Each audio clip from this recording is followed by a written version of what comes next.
Hi, I'm Eileen Begley of the Art Learning Lab. Today we're going to be doing a demonstration for people who are just beginning with clay. It is called slab ornament making. So we're going to be using flat pieces of clay to create either unique designs, something like this, or things that are coming from cookie cutters. So you can kind of get a sense of different techniques and strategies for making your own ornaments. And again, this is a demonstration that's oriented to people who are just getting started, although hopefully there'll be some little strategies that people who are very experienced with clay can find helpful and useful and fun to incorporate into their own practice. So what you will need today, some sort of drop cloth for protecting your tables. It might be canvas, just something that will make sure that the clay is not sticking to your table. Next, you're going to need a cutting tool of some sort. So it might be an X-Acto knife, again, not merely for children, but if you are someone who's a little bit older, more confident, this is a good tool. Or an official clay tool called a pin tool. You can find substitutes like kebab skewers, toothpicks, pencils. So think about what kind of a sharp cutting tool you might be able to use. You will also need a rolling pin. You can have it with some spacer rings, or maybe you have the type of rolling pins where they are built in and interchangeable. Or if you don't have that technique, totally fine. One of my favorites is actually just getting 2 painter sticks from the hardware store, and this will help make sure that your clay becomes nice and evenly rolled out. And of course, you're going to need clay.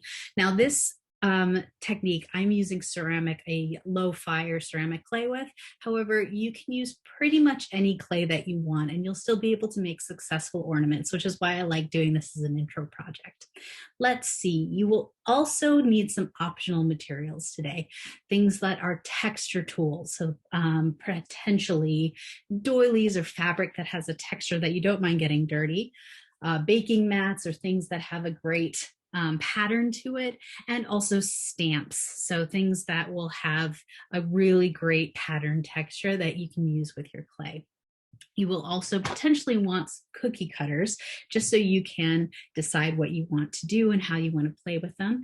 And then let's see, last but not least, you will want some good old plastic wrap and possibly some washable markers and let's see, some scrap paper. So those should be those general things that you need so you can have a variety of techniques in your toolbox and help you make some original ornaments. So let's get started with rolling out a slab first. A slab is just another name for a flat piece of clay. So I'm going to start by trying to get this as flat as possible. Like I said, I'm using a low fire ceramic clay, but you can use paper clay, salt dough, Play-Doh, Model Magic, kind of anything that you want if you don't have access to a kiln or a way of firing this kind of clay. Different clays have different capabilities, so just kind of keep that in mind as you are experimenting. Keep an open mind and try it out.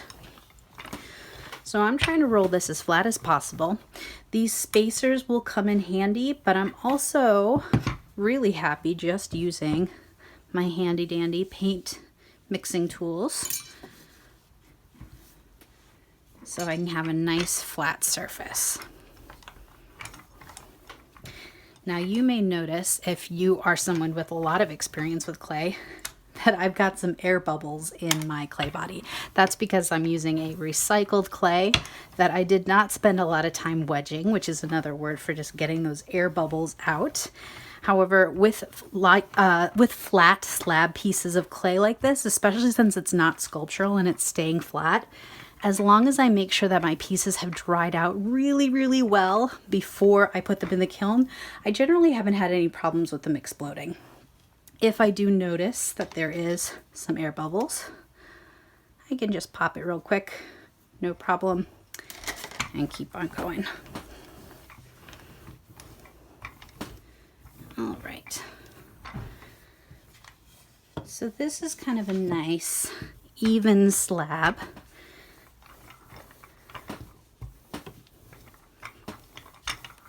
One of the things about slabs is that clay has a memory.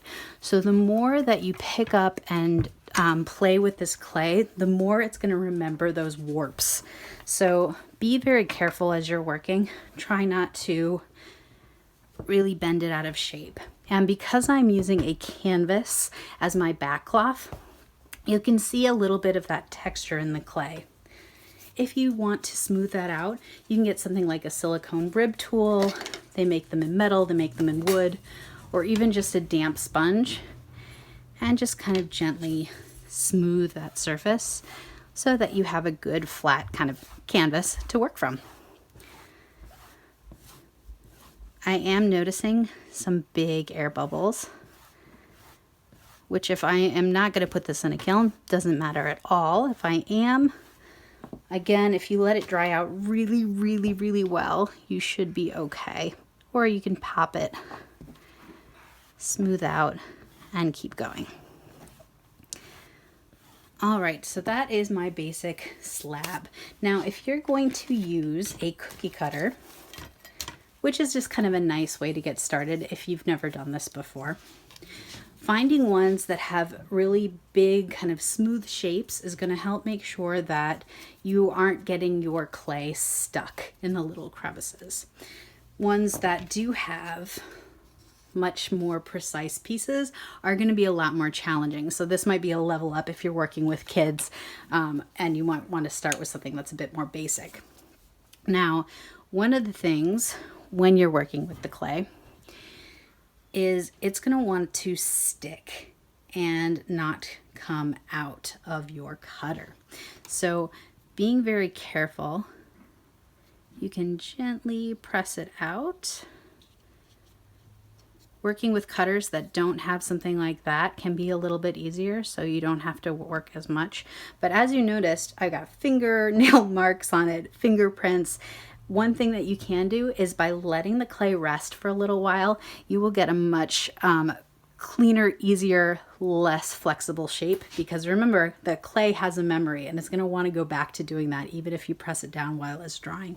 So one strategy for helping make sure that that doesn't happen and it doesn't get stuck to your cookie cutter is to use plastic wrap.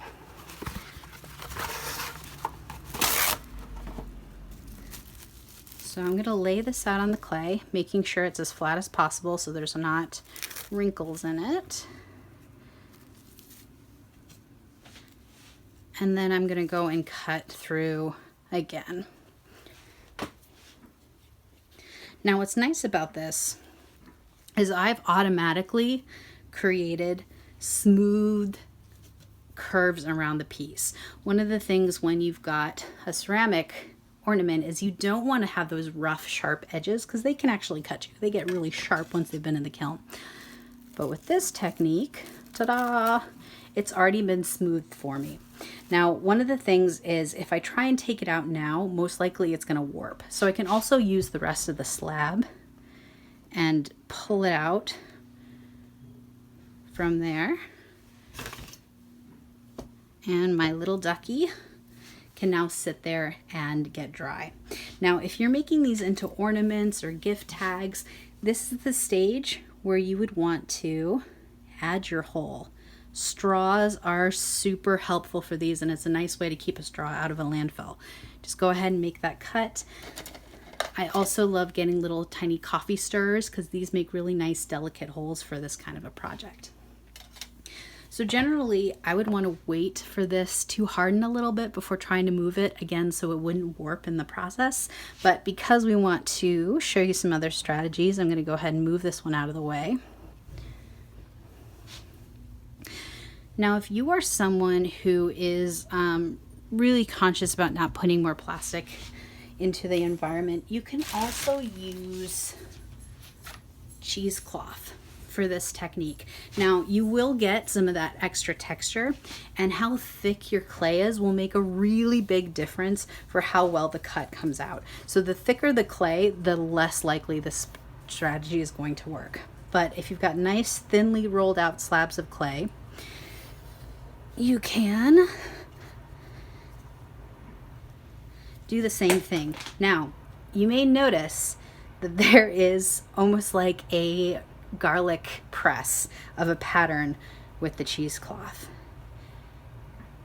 It can make a really kind of cool, different texture to it. And you are still getting those nice rounded edges, but it is definitely a little funky looking. So just kind of keep that in mind, that you can use this as a strategy, but it will definitely create a different result. Now let's talk about a cookie cutter that has much thinner pieces. It will be more likely to get stuck and have a harder time pulling it out. So one thing that you can do is, when you get a cutter like this, take your tool, a cutting tool, the X-Acto knife, the pin tool, either will work. I think even something like a kebab skewer will work for this too.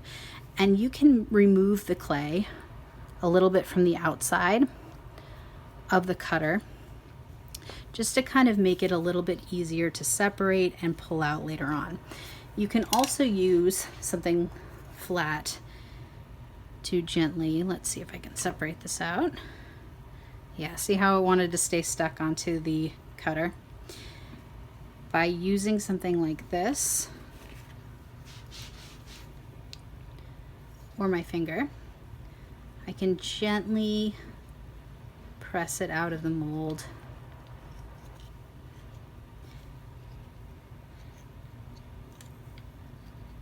And try and make sure that I'm not getting any parts stuck.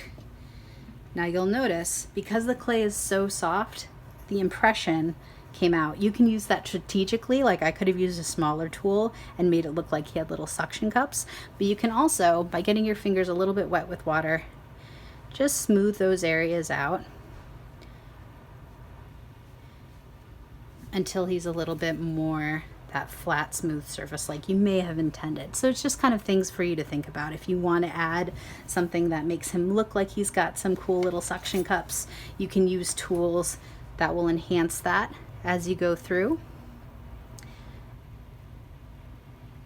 Or you can just wait a little bit longer for the clay to set up, and that will make sure that you get something a little bit more concrete. Oh, and like always, don't forget to put the hole in your ornament before you let it go to dry. All right, so one other thing I wanted to show you in relation to cookie cutters. Let's go ahead and clean this up a tiny bit. Get rid of this scrap by little ducky.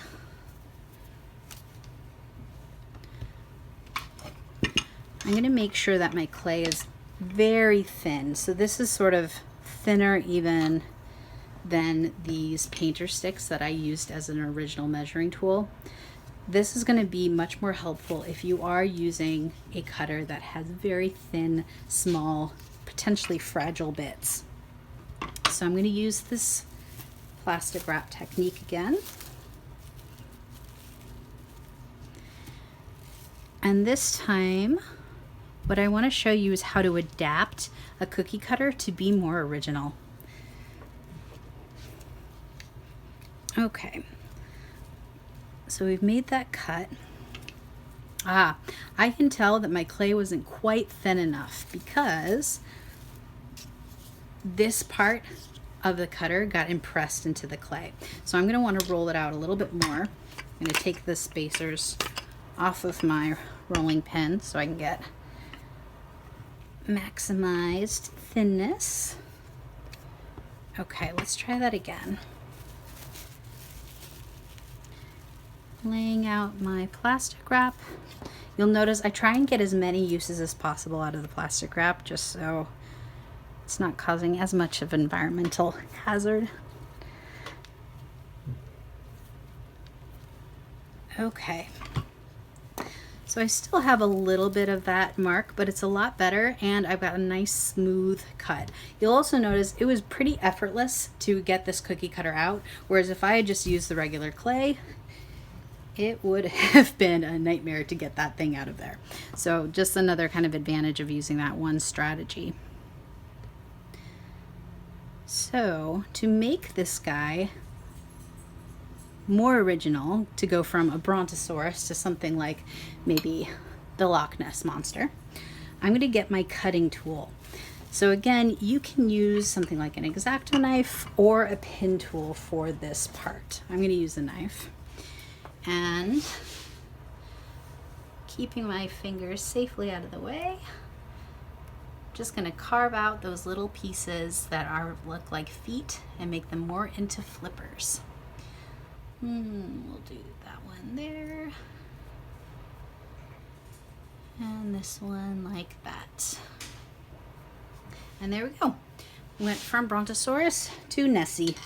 So just something to think about, that if you have some cookie cutters that you want to try playing with, what could you do? What could you add to make them into a more original shape and make them more unique to you? So next, we're going to talk a little bit about adding some textures to your pieces. You may have some fun texture tools like henna stamps. I have rolling mats that I can put into my clay. Lots of different stamps that may work. So just kind of some things to play with and keep in mind as you're trying this out. So let's see. I'm going to try. Now you may want to create some textured areas on a flat slab of clay first, because you're not really sure how deep to press before you get that edge there. So it's always good to experiment first until you get it the way you want, and then you can start playing with cutting it out.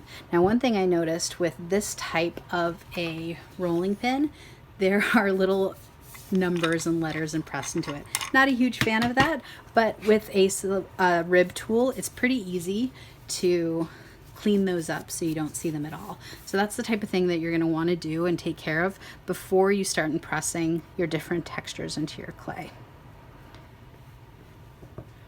All right. So something like this might be fun if you are interested in making coasters, or it can be a really cool background to your cookie cutter designs.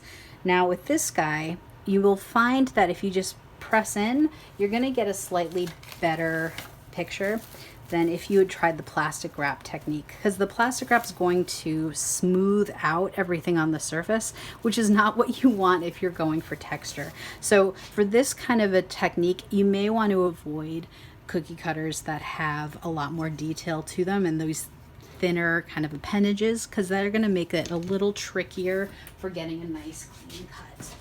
Ones that have big bold shapes, because they'll be easy to get out afterwards. Ooh. Okay, so you can also mix and match textures,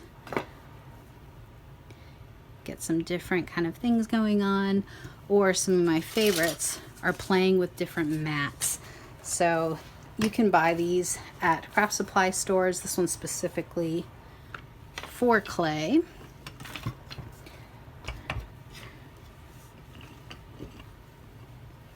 Roll them in, and now you've got something you can work with. Let's go for a nice simple coaster for this guy.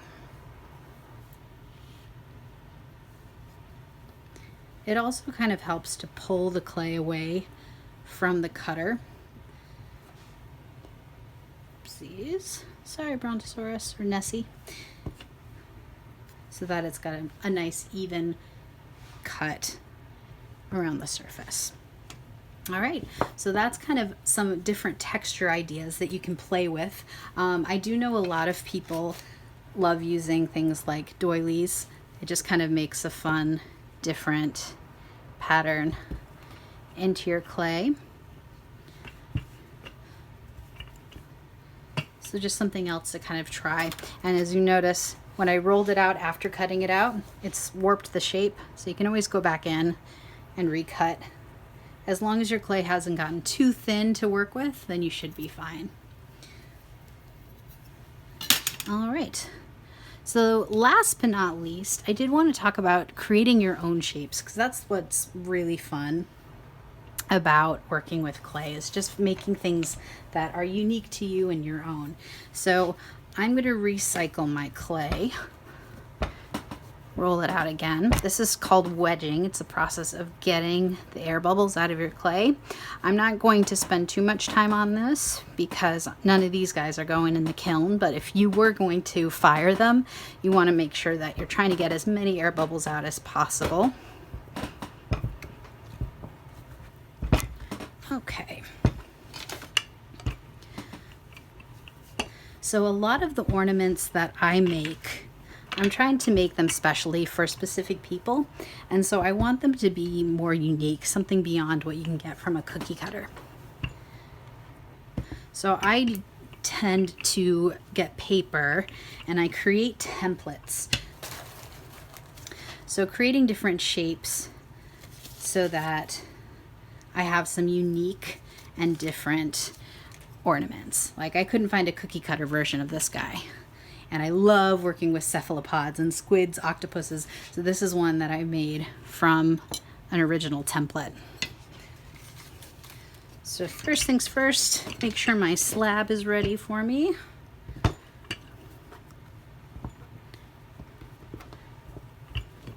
Be careful of how you are rough handling your clay, just because you don't want it to get all warped when you're done. So one of the things to think about is when you're designing your own templates, be careful about thin little pieces, because they're the pieces that are going to want to break off, and they're the pieces that will warp the most.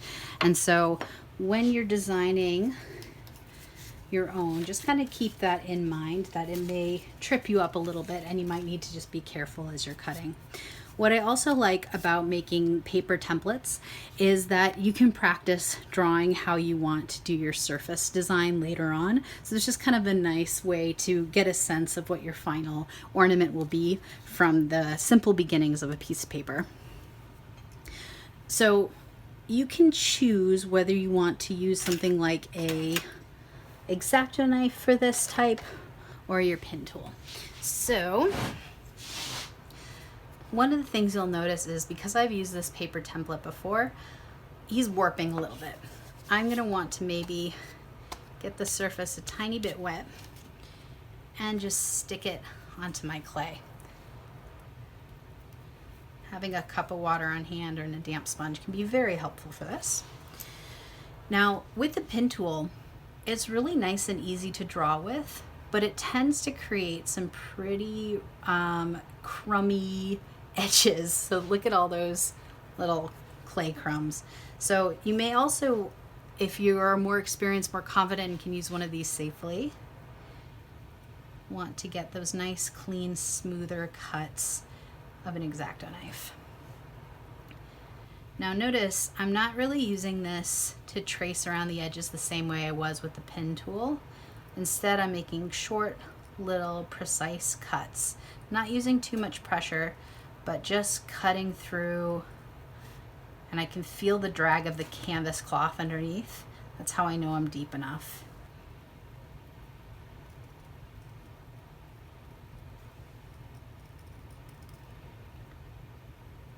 If you go off track, it's okay to reconnect. All right, so I'm going to remove the clay from around my cutout, just so that it is got the best chance of staying straight and unwarped.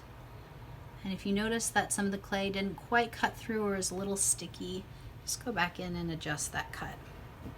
Okay. And I've got my little armadillo. So I'm going to let him dry a little bit more before getting a little bit of water and smoothing out those edges, but you get the idea of how to make a more unique shape.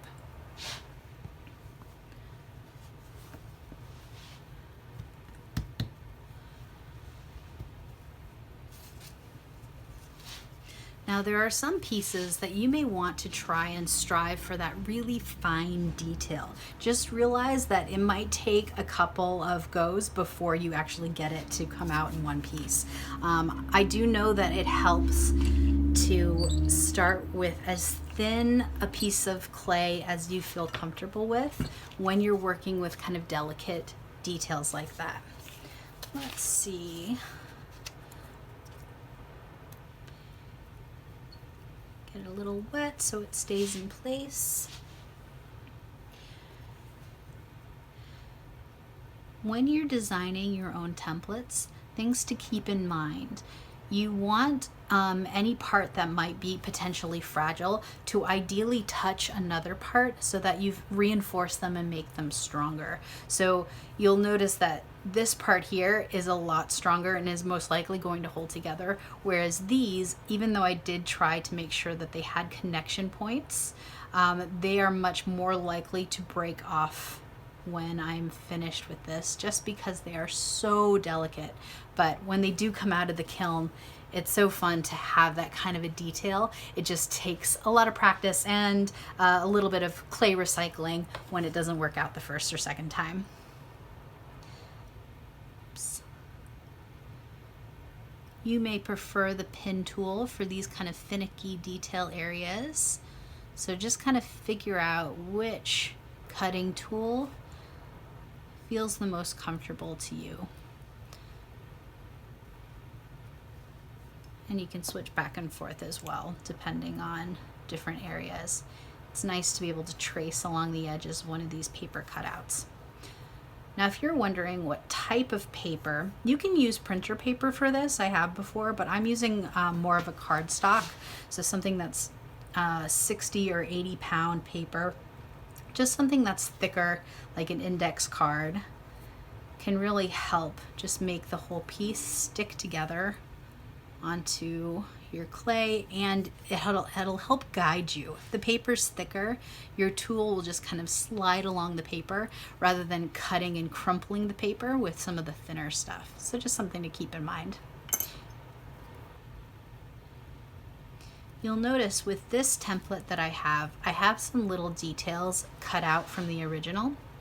I can choose to kind of carve those in or cut them out completely. So you can see on one like this, I chose to cut out the ear, but just leave a little bit kind of an indent for this other one. So something just to keep in mind.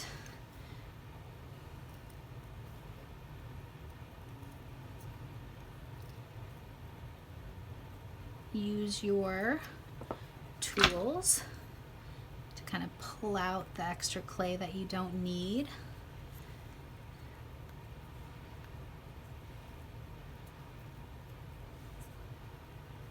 There we go.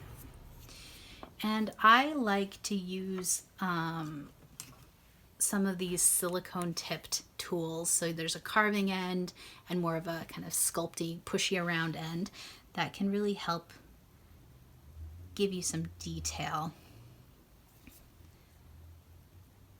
So they're nice tools to have around, but not necessary. You can also use a dull tipped pencil for getting some of these details, one that's not too sharp. Let's see.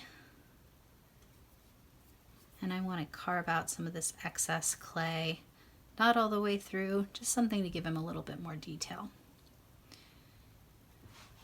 Ones like this are also good for using textures because you're not relying on the plastic wrap technique or a cookie cutter where it might get warped when you're pulling it out.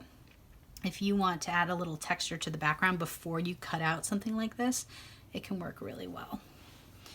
All right, I am going to cut away some of these clay bits so that the integrity of the piece as a whole is as strong as possible until the end when I'm about to move it.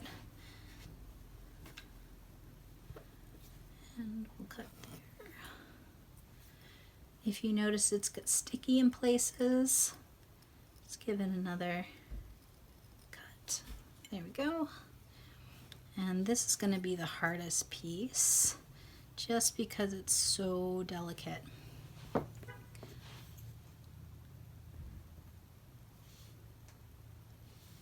Don't be afraid about making your scraps kind of messy.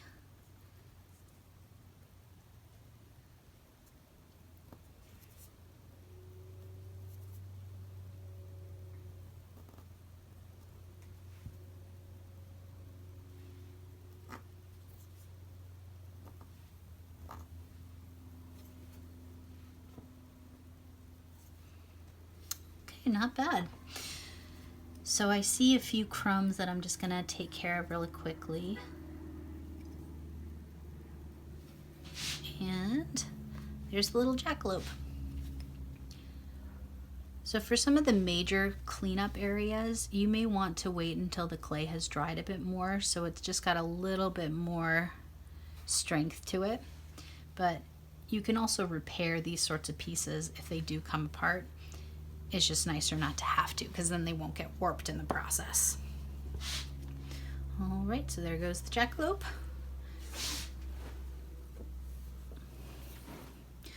Now, the last strategy I wanted to show you is the one with the most potential for being kind of original. So that is, let's see if I've got a salvageable piece of my slab here. That looks good. So let's say you have a sketch of something that you'd like to turn into an ornament. Things to keep in mind: look at how fiddly or fragile little pieces might be, because that will make a big difference in how well it stays together. And you may want to choose for bigger, bold details, especially when you're just getting started. So I'm going to get my plastic wrap again. And I'm going to get a washable marker.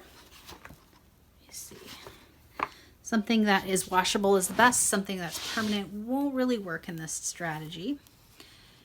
And you may want to choose to tape yours down so that the plastic wrap's not moving. I'm just going to hold it into place because I've done this before, but know yourself and what kind of strategies you may need to make this successful for you. Now, if you have access to very thin-tipped markers, those are going to work best in this scenario. But again, they must be the washable kind. Try and make your lines as precise as possible based on your original design.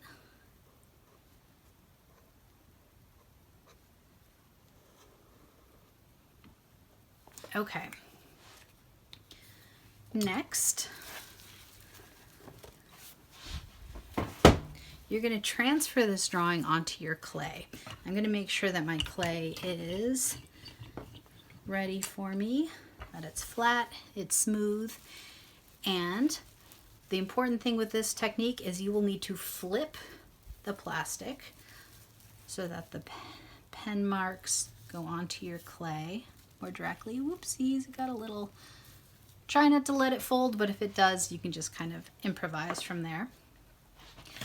And then this is where you'll either want a dull pencil. You can use your pen tool, but oftentimes this is a bit too sharp and will cut through the plastic. So if you can find a tool that won't do that, you're going to be a little bit better off. So I have my pencil, and careful not to squish the clay too much. I'm going to trace my lines from the drawing on the plastic onto the clay. Now, what I like about this technique is, one, you can be very original with what it is that you are putting into the clay. And two, you're not getting the crumbs that you would normally get if you carve through clay directly. So you can draw directly into your clay surface, but see all these little crumbs that turn up? This is a technique that kind of avoids that. So it's just something to keep in mind. And let's give him his sunglasses and his smile and some of those body lines. You can also gently remove and check, oops, I forgot some lines. So it's just kind of a nice way, either by gently rubbing your finger across, you can just get that sense of where it is you left off, where you might want a slightly deeper line, and what to do from there. So one of the things that I really love about this is you have the exact size of what you were working with. So if you decide that, for example, I'd like these sunglasses not to just be carved into the clay, but to actually be a raised off piece of the clay. So I'm going to roll out slightly flatter bit of my slab, put those sunglasses right back in place, and trace them again. Whoops, sorry. Realized you can't see that. Let me move him a little bit more.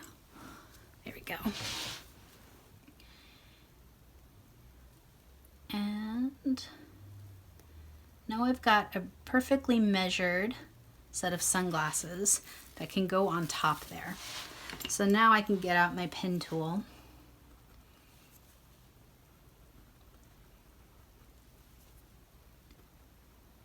and carve out his little fashion accessory that can go on. So before I do that, I'm going to go ahead and cut out the rest of this guy. Again, using my pin tool, nice smooth movements. I am getting the crumb problem around the edges. I'll wait until that dries a little bit and then I'll just be able to brush them off or smooth them down with a little bit of water. All right.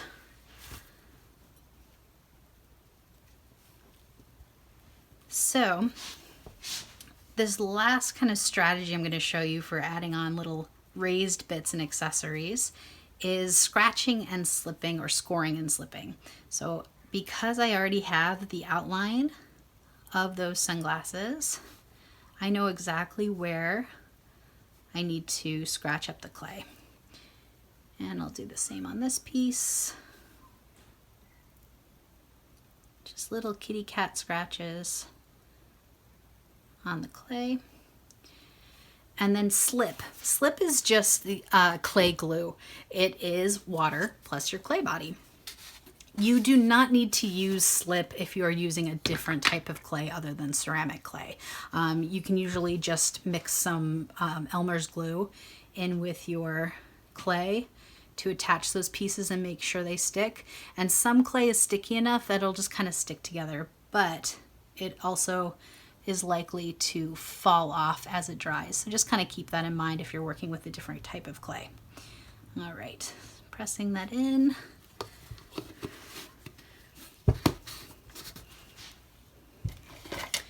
Now I've got my banana guy ready to go. I'll go back in and kind of bring out some of these other details. I also want to carve that smile out a bit.